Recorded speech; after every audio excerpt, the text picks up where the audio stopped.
যদি খাঁটি মধুই না খাওয়া যায় তাহলে হয় কীভাবে বলুন তো? তো আজকে হচ্ছে আমার ভাইয়া আর আমি সকাল সকালে উঠে এরপর হচ্ছে আমরা মধু আনার জন্য চলে গেলাম।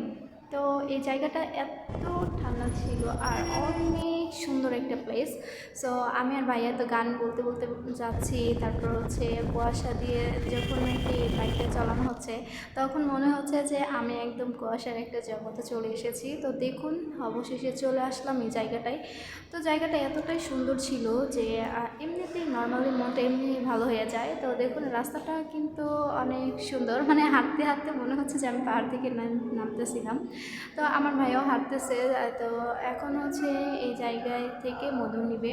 তো সরিষা ক্ষেতের মধু যে এতটা পিওর হয় আমি জানতামই না। তো আমি নিজে যাওয়ার পরে বুঝতে পারলাম যে জায়গাটার মধু অনেক মজা।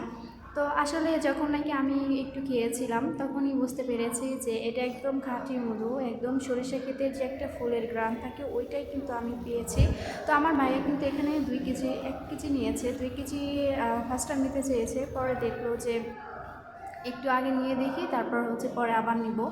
তো আমি আর আমার ভাইয়ার একটু পিকচার তুললাম, এরপর হচ্ছে কয়েকটা সরিষার ফুল নিলাম, কারণ এখানে আসছি যদি একটু নাই নিই ফুল তাহলে কেমন হয় বলুন তো। তো আমি কয়েকটা নিয়ে এরপর হচ্ছে মধু নিয়ে হাঁটতেছি আর বলতেছিলাম যে আমি পাহাড় থেকে উঠলাম। তো আজকে ভিডিওটা কেমন হয়েছে অবশ্যই কিন্তু বলবেন।